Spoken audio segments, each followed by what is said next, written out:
Awesome. Okay. We can be recording. Thank you. Thank you. All right. Welcome, everyone, to the GUAC community meeting, June 15th. Thanks for everyone that's put their name on the attendee list and the meeting notes already. Do we have any new faces here today, or people that haven't introduced themselves yet or haven't been for a while that would like to just say hello and let us know why you're here? Please go ahead. All right. So hello, everyone. So my name is Nick Vidal. I had the pleasure to have Jeff joining our meeting, I think it was 2 weeks ago. So I'm from the Clearly Defined community. I'm the community manager there. So Clearly Defined is part of the open source initiative, and I'm looking for ways to see how we can collaborate with the GUAC community.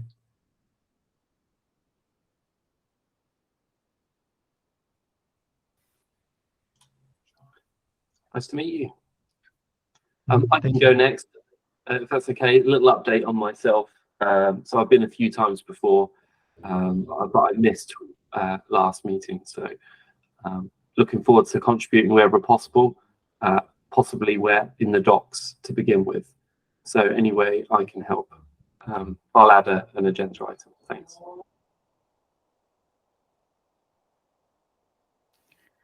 I'm John. I'm at Intel. I work with Marcella.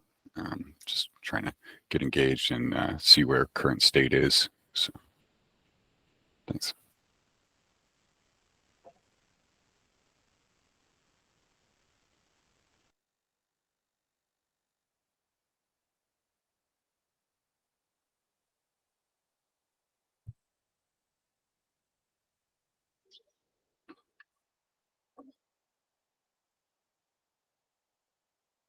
I'm talking with me. Jeff, yeah, yeah, welcome everybody. Thanks for joining.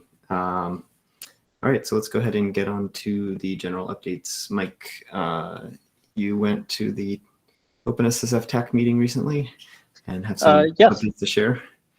Yes, so the sort of co-creators of GUAC, so ourselves, Kusari, as well as Google and Purdue, were out there at the OpenSSF TAC meeting to submit or to submit our proposal to contribute GUAC to OpenSSF. That's actually going, largely the feedback was like, yeah, we'd love to have you. Let's figure out exactly what that looks like. So for folks who are not super familiar with OpenSSF, OpenSSF is the Open Source Security Foundation. A lot of different projects coming out of there, like SigStore, like Salsa, and those sorts of things, as well as a lot of SBOM stuff and Scorecard and All-Star and a lot of other great projects. So we have proposed to sort of contribute it to there. We are looking at doing, once we get in there, potentially falling under what's referred to as the Supply Chain Integrity Working Group, which is the working group where stuff like Salsa falls under, S2C2F, which is another consumption framework, supply chain consumption framework, as well as Fresca, which is a open source build tool. Secure build tool, and so GUAC would also fall under there as well, at least if all goes as planned. And the main sort of points we're still sorting out are, so there was two pieces to GUAC. One was the project itself, and then the other is potentially running GUAC as a public service. The details on that are still being sorted out of what a public service for GUAC would look like. Should we hold off on that for a little while, or what might that look like? And then the second piece is just there's different levels of project that GUAC could fall under. One is sandbox, another is incubation, and then I believe it's graduated. And so there's discussion about whether we fall under sandbox or incubation. So even though we have, we're at a V0.1, folks are still like, hey, is it still kind of a little too fuzzy exactly how folks might be using GUAC to make it more of a sandbox project, or is it ready to go for incubation? And I think some of those details are going to get sorted out in the coming weeks. But, yeah. So most likely in coming soon, as opposed to on Meet, will probably be on OpenSSF Zoom or something like that. And yeah, that's it from the TAC side of things. Thanks, Mike. Any questions on the OpenSSF side?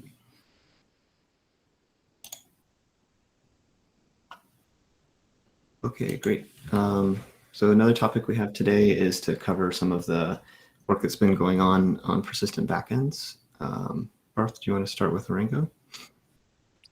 Yes. Yeah, so I think like the major feature request that, after we released the beta was the persistent backend.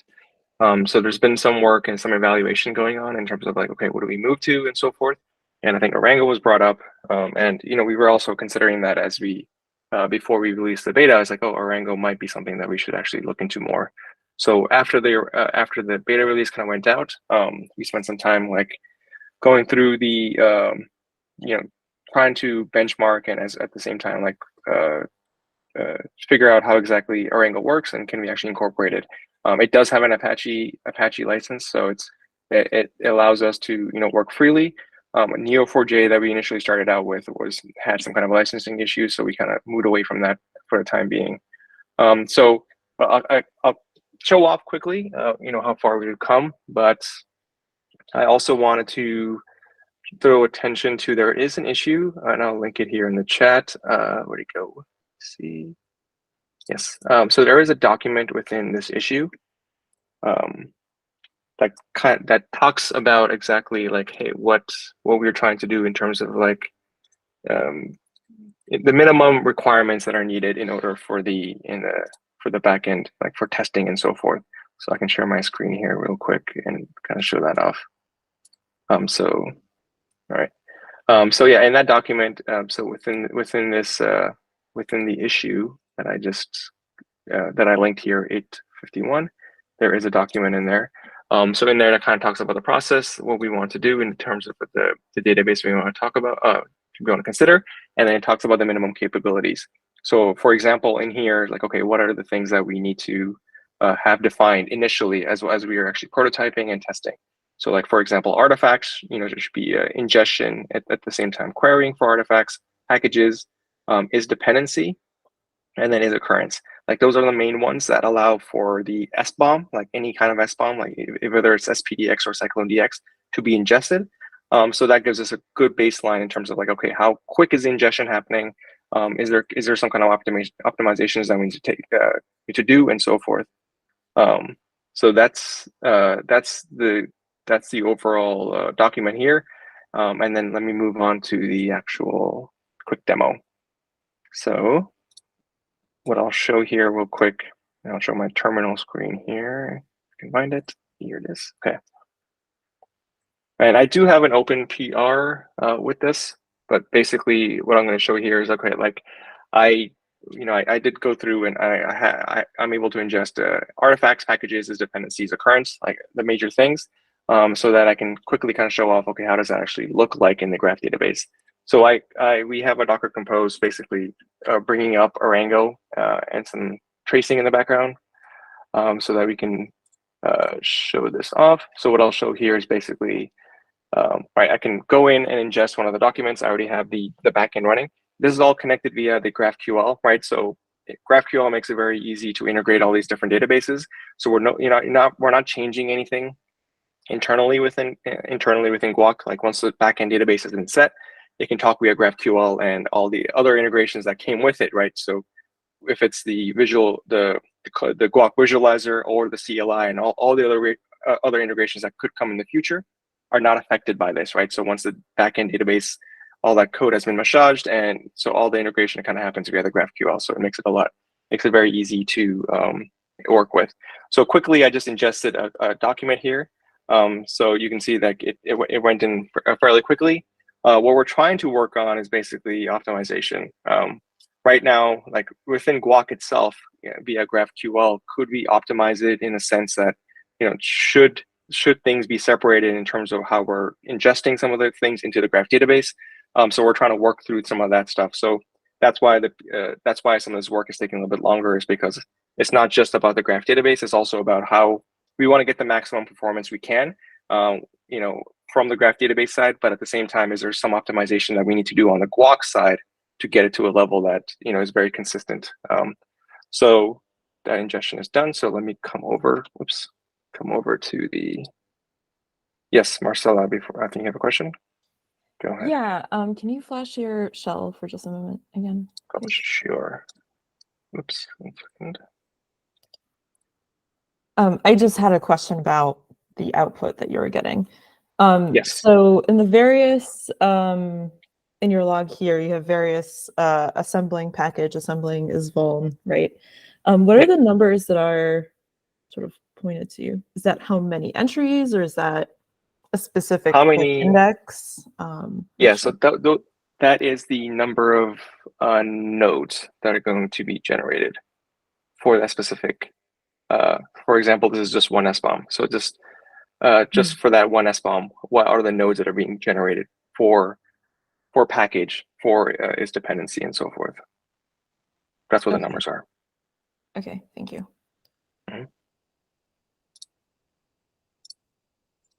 So jumping over to the visual, so Orango itself has a nice visualization, basically a UI that we can utilize, kind of similar to before with Neo4j. Again, of course, we can still use our own GUAC visualizer. It's just that we're not far enough forward. I don't have all the integrations in yet to get to that, to have it in a working state. So for now, it's kind of showing off what the Orango kind of side of looks like. You can see Orango kind of breaks everything out into collections. They're called artifact collections and edge collections. So you can see, for example, artifacts are in here. Then there is the actual verbs, right? The different things, for example, like hash equals, has SBOM. Those are the things that are actual verbs that kind of give it, specific information about their evidence, basically, about a specific artifact. So it's giving us information about, okay, where is that? Where is this SBOM, right? For example, this is the SBOM that I just ingested. So where is it located? Where did it come from? What is the hash algorithm, and where's the download location for it, and so forth. So that's kind of stuff that's stored in there. Dependencies, occurrence, right? The things that we've seen before, and of course the package tree itself. So again, we can go in and query for information via the actual Orango UI here. And you can also visualize, and the visualizer, yeah, there you go. So you can see all the stuff that kind of came in here. So this is the package version, and it has a bunch of dependencies that are coming off of it. So yeah, you can go visualize some of these things easily via the Orango side, or we can use the visualizer. At the same time, right, the GraphQL interface, like I was saying, the GraphQL is the one that's in front of everything else, right? In front of all these backend databases. So again, we can similarly, as we were showing before with the in-memory database, you can still query like normal. You can see all the packages that are in there, and you can see it's very, very, very quick in terms of responding. And you can see it sent out a bunch of, it ingested a bunch of information, and it's very quick in terms of querying for information. So, so if I keep going, yes, you can see that, for example, the PyPI TensorFlow got ingested in there. So the GraphQL database allows us, because we can set up various indexes, is very quick in terms of finding information. It's just that we're trying to figure out, okay, how do we optimize in terms of ingesting this information? So we're working through some of that in terms of, can we do parallel ingestions? And then at the same time, can we modify some of the queries that we're using in order to ingest, so that it's spending less time, looking up stuff, looking up information, and so forth. So that's what we're trying to work on. And then once that's all kind of figured out and done, then we can just move forward and just implement the rest of the nouns and verbs, as they're called, into the backend, and then we should be good to go. So this allows for example, if a user comes in and they want to use Orango, they can use Orango now, right? Or if they want to use in-memory just for testing, they can use in-memory for testing. So it allows for a lot of flexibility. And I'll hand it over back to Jeff, and he's going to talk about like another backend database that we're kind of looking into. Cool. Thanks, Parth. Any questions on Orango first? Yeah.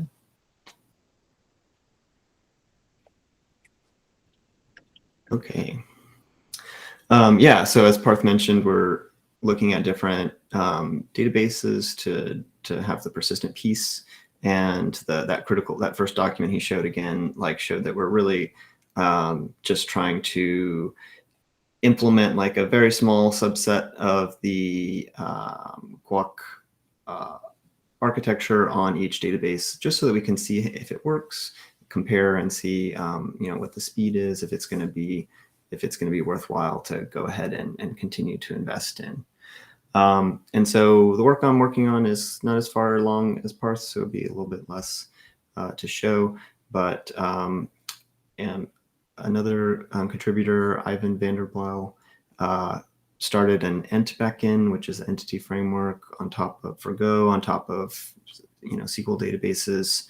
So I'm working on Postgres right now, but it should also work on MySQL, MariaDB, or even SQLite. I'm not sure. So I'll do a quick demo to let me present.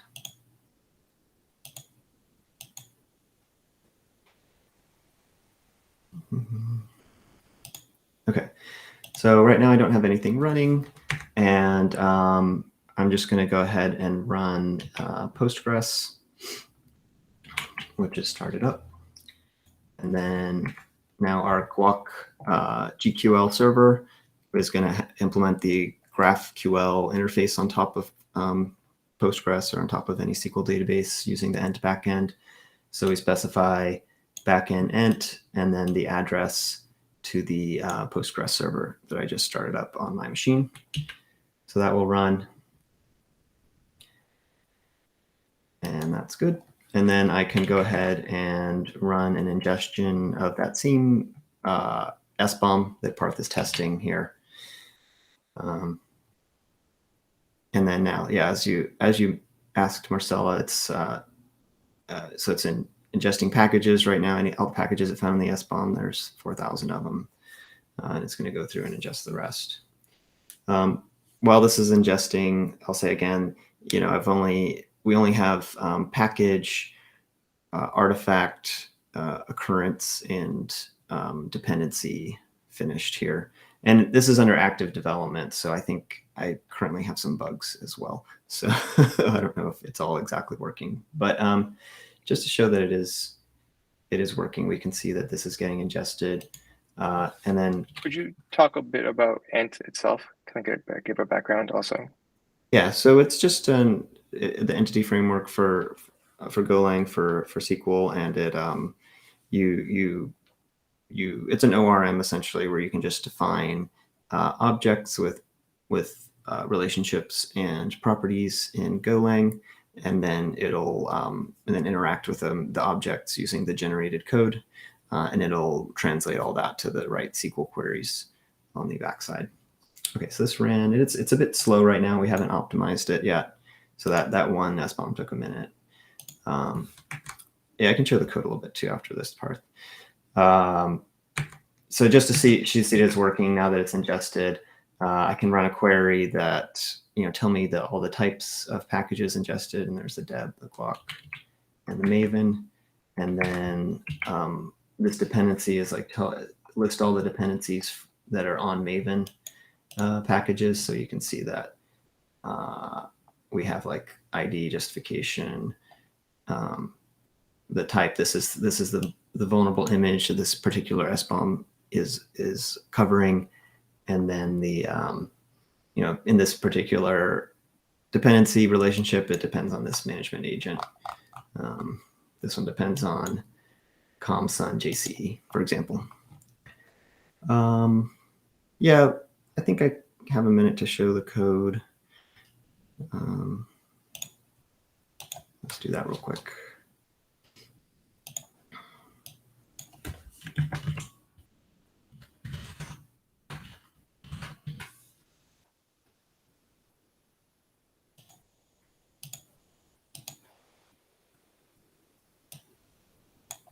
Make this kind of small.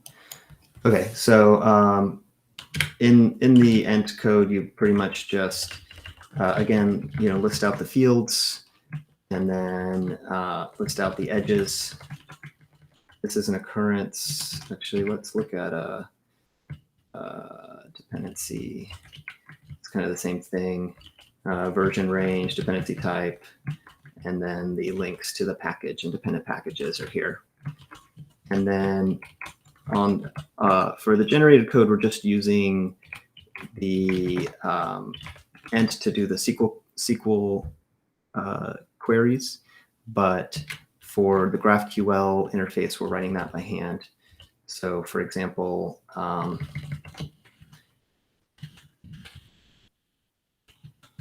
here's the query for isDependency, and then it uses the ent interface to just, based on the incoming GraphQL query, to query the actual dependency ent object with the passed in parameters, as well as the passed in spec for the package and dependent package.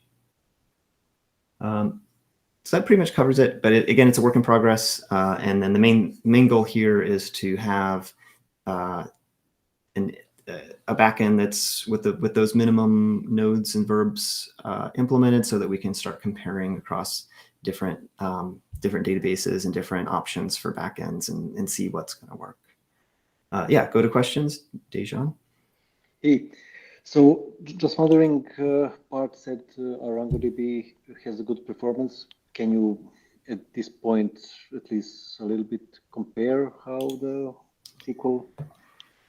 Right now it's slower, but again, we haven't really. I'm working on validating that all the indexes that we've created are actually being used properly. With it being an opaque interface, like I'm not sure, and I'm not an expert on Postgres, so I'm learning this stuff. Ivan, who started this work and I've been working with, is more of the expert there. So I've been working with Ivan to make sure that the way we're using it is correct, to see if we're actually getting the maximum performance out of it, or if there's something that we're leaving on the table.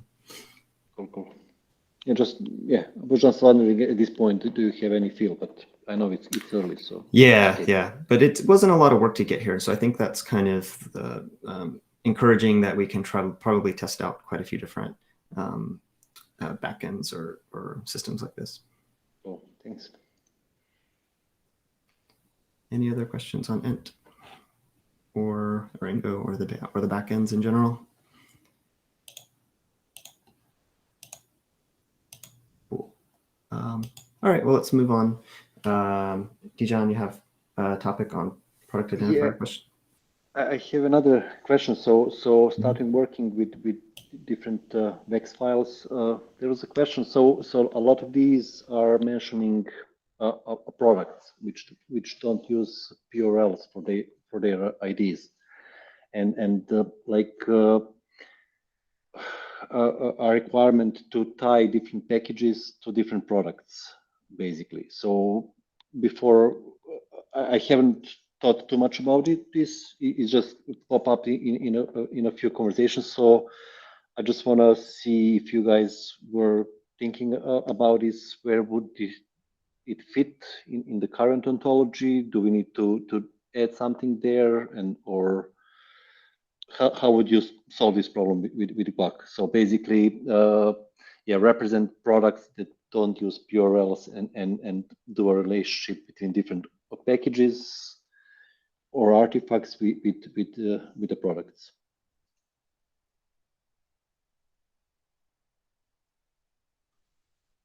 Parth, did you want to take that one? Yeah, I was going to say that I think right now we're thinking about using artifacts also. If it's not just a Perl, where you can also use artifacts like the digest and the hash in order to do that. And then this way, like if you look at a lot of the evidence nodes, right, they can be tied to both a package or an artifact. So so if it doesn't have to be like a package with a Perl or something, for example. The other thing also is like, oops, sorry, a second. Okay, a phone call randomly.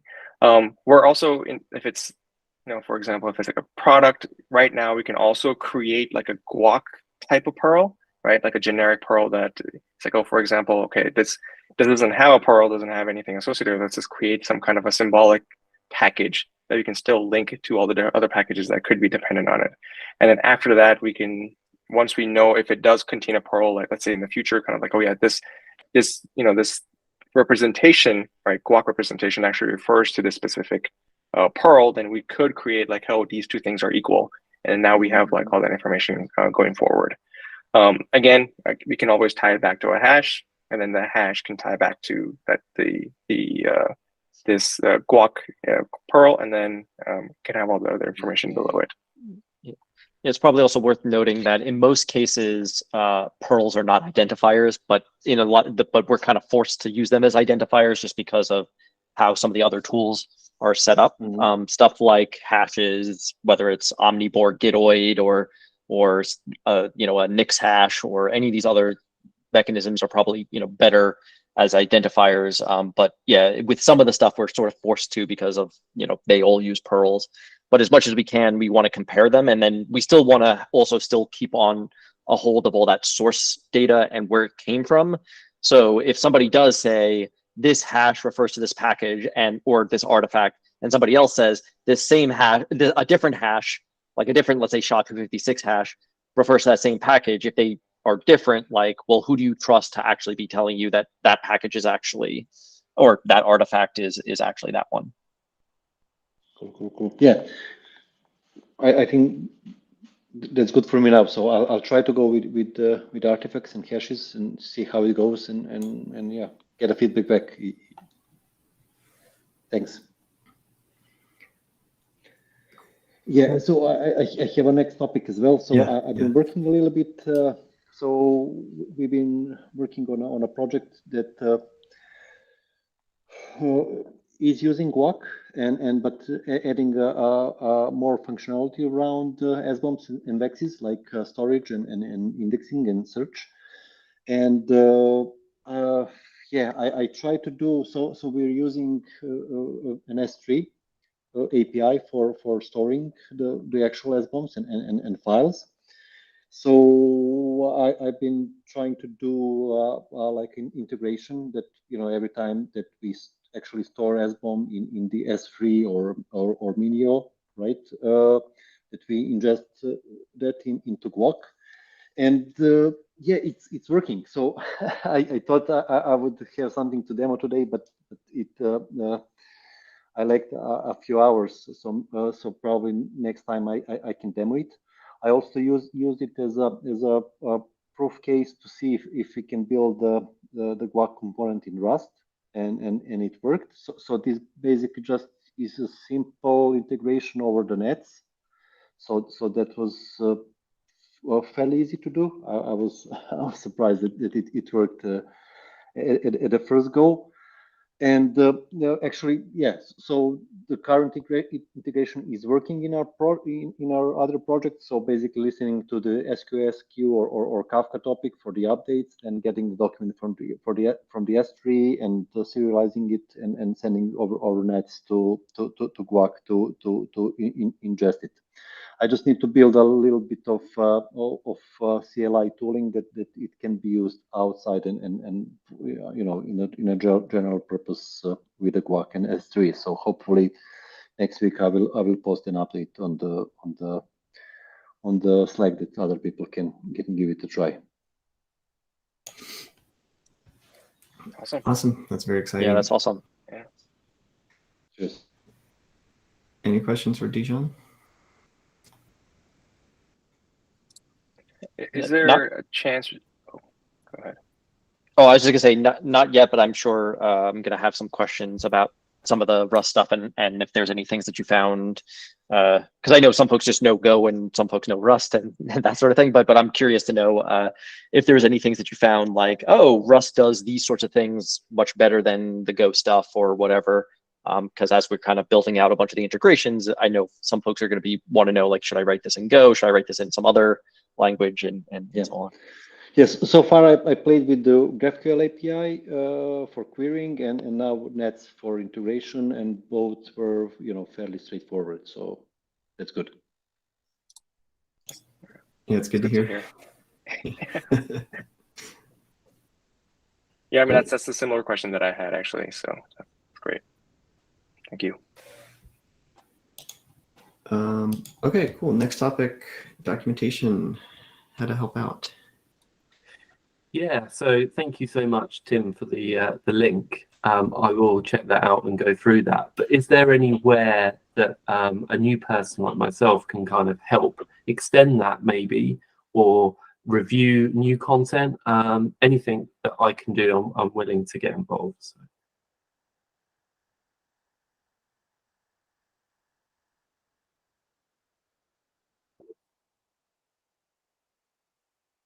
Go for it, Jeff. Okay, I'll go. Yeah, I mean, I always think the new person, the new user experience is very important. And for that, we have a few tutorials. It's hard for us to like go through the same tutorial 100 times because we already know it, and we start skipping steps or not actually reading it because we already know what the command is, so absolutely anybody that's new, please, try the tutorial, or I assume that that's what you're going to do to try to learn how it works, but fix bugs that you find, or suggest things that we missed, that kind of stuff. I do think we have some work that Sunny's doing for getting more like frequent builds published and attached to GitHub. And that would make it so that all the tutorials, you no longer need to actually build GUAC. It would just either use a release or use the release Docker file. So I think that's going to be a big improvement to the tutorials as well once we have that. The rest of the docs, we have plenty of like conceptual stuff, like not tutorials about GraphQL and what GUAC is and those sorts of things. So any kind of clarification there, whatever doesn't make sense, would be very useful as well. Got it. Thank you, Jeff. I'll get reading and make some notes and feed that back. Awesome. I think the ordering also, right? If you think like the ordering's all messed up, it's like, oh, if this document was first, it probably makes more, it would have helped me when I was going through the demo, or some of the other documentations. Like maybe this should come first, and the ordering kind of makes a big difference, right? So if you see that again, we us writing it, and at the same time writing the code and everything, it all makes sense to us, right? So as a new set of eyes, kind of looking at it like, oh yeah, this doesn't make sense, but then I read this other document and it did make sense. So if there's something like that, that'd be great to know also. Absolutely, no troubles.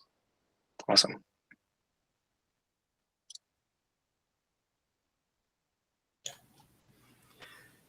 Cool. Any other suggestions on docs?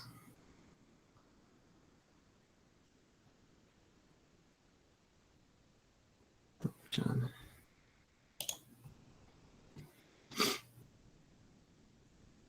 Container builds on GitHub. Yeah, I was like in another series of commits in a branch, but I don't know if that's where you guys were pushing those, but it built the container, so I don't. Cool. Yeah, we have, I think we're pushing releases there, but I don't know.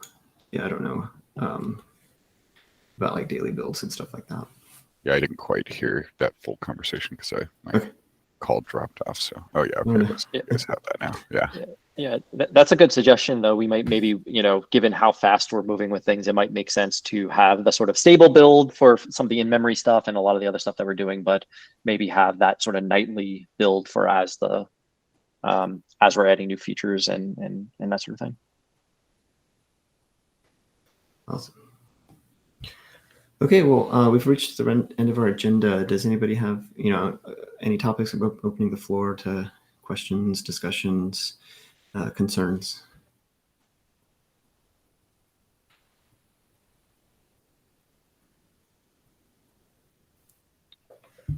Is there any sort of like, I was looking at GUAC, thinking about like eventing and like events of new data ingested and so forth. Is there anything in there, like any specific, I know like some of the backing databases might have that kind of functionality as well as you're exploring different persistent backends, but would there be like a optimal place to like investigate putting in notifications of new ingestions or something?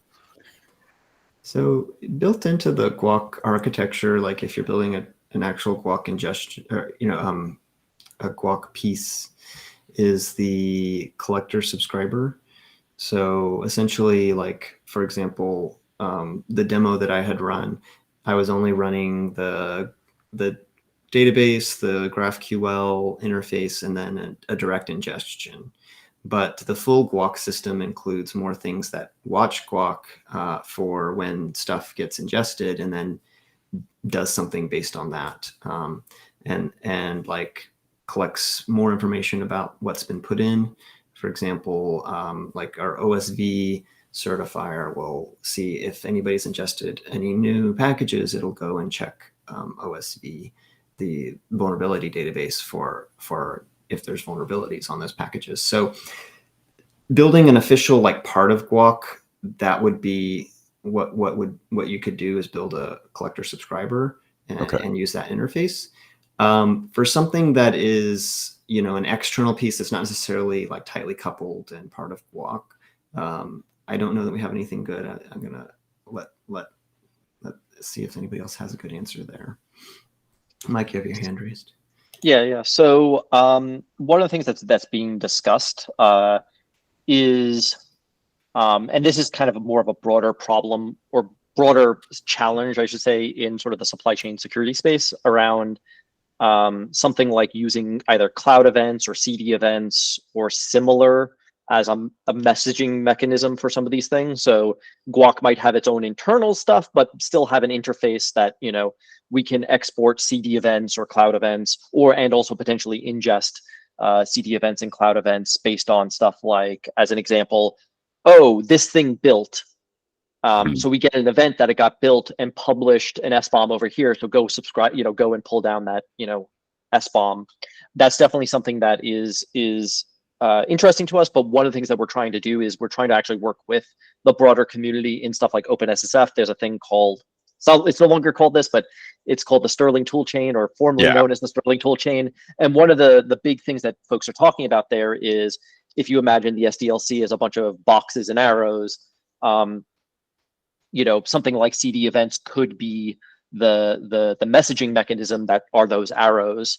And so could something like GUAC ingest that information so that, you know, and that's definitely something that's in the cards, but we're trying to kind of sort that out. And I think we're looking to kind of also look at the guidance from the rest of the community about like what sort of things are they actually looking for there, and what would they want to see. Yeah, that was actually exactly where I had been looking as well, as the CD eventing stuff. And so I guess, like, how could I get involved in that discussion so I can stay engaged on you know, where that's moving and participate? Sure. So from the CD event side, that's just purely the CD Foundation. But from the OpenSSF side, for the Sterling toolchain stuff, there's a Slack there. It's called, hold on, for folks who are interested, and I'll bring up the name. Under the OpenSSF Slack, it's called formerly known as Sterling toolchain. Yeah, let me just make sure I got that. Or formerly named Sterling toolchain. That's what it is. Sorry. So there's that under the OpenSSF Slack. And then as far as GUAC, we haven't really had any discussions outside of just sort of saying that's something we should look at in the future. But with that said, you know, if there's like a big effort, like, hey, let's figure this out sooner rather than later, I figured probably worthwhile to open up an issue on the GitHub, and then we can, you know, figure something out. We get there. All right, awesome. Thank you.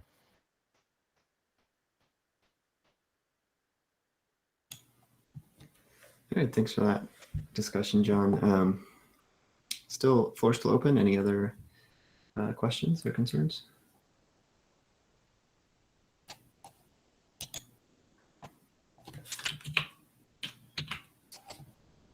Oh, I did actually, yeah. I had a question just for the community, which was, so obviously we're looking at Postgres and with Ent as one of the mechanisms there. And we're looking at stuff like ArangoDB.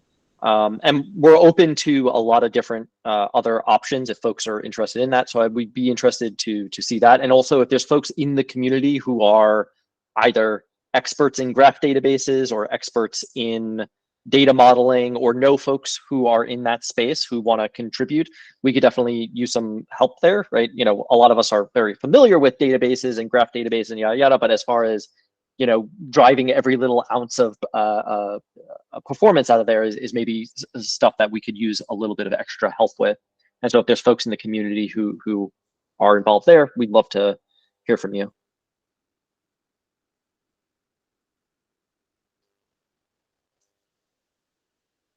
Oh, and as John mentioned, yeah, I guess there's already an issue regarding the cloud event-based pub sub architecture already created by Dijon there, Yeah. which sorry, I forgot about that one. Yes, so it may come to my radar pretty soon, because so currently playing with this S3 and nets, I might try to abstract nets over the cloud events as one of the next efforts. So yeah, I'll keep you posted. Yeah, and we're definitely very interested in that, especially also even outside of this group in the OpenSSF. There's a lot of interest in seeing, stuff like cloud events or CD events for things like somebody wrote some code and pushed it out. Cool. We want to ingest that data into GUAC in the future once we support that. When somebody's like, hey, I generated an SBOM. Cool, great. Like we received an event for that, and stuff like GUAC can just subscribe to those things and pull all that in.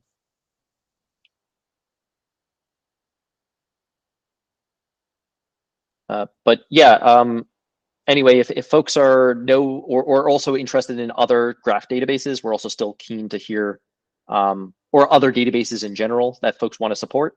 From our perspective, we want to, most of the support we obviously want to make sure is on the open source side of, hey, here is like Postgres, here is ArangoDB that have Apache or similar licenses. With that said, we'd also be, if folks want to contribute, ready to support stuff like what's it called, Neptune from AWS, and I know some folks have been talking about stuff like Cloud Spanner for GCP and all that as well.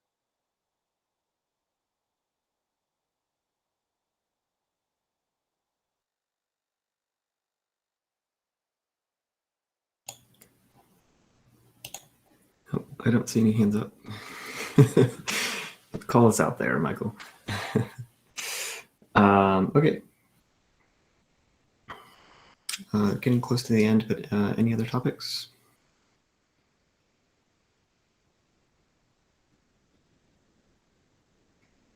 All right, sounds good. I should mention, again, our office hours. So a lot of times the community meeting does get kind of full with presentations and stuff like that, and there's not enough time for questions, or maybe somebody wants to ask a question with like a smaller audience. So we, as the GUAC team, have put on office hours. I believe they're on the same calendar. Looking at my calendar, their next one is next Friday, the 23rd. So yeah, feel free to jump into that as well. And if you want to have any like more in-depth discussions, things that go off the rails, or just any other kind of question, drop in. It's no agenda and open to whatever you bring.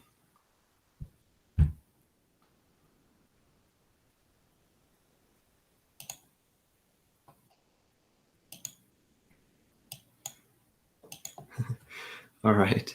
Thanks, Yotam, too. All right. Well, that seems like a wrap. Let's have a 10-minute break for our next meeting. So thanks, everyone, for joining the community meeting. I hope to see you on Slack or GitHub issues or wherever else we see each other. Have a great week. Bye. Thank you. Take care, Thanks. folks. Thanks.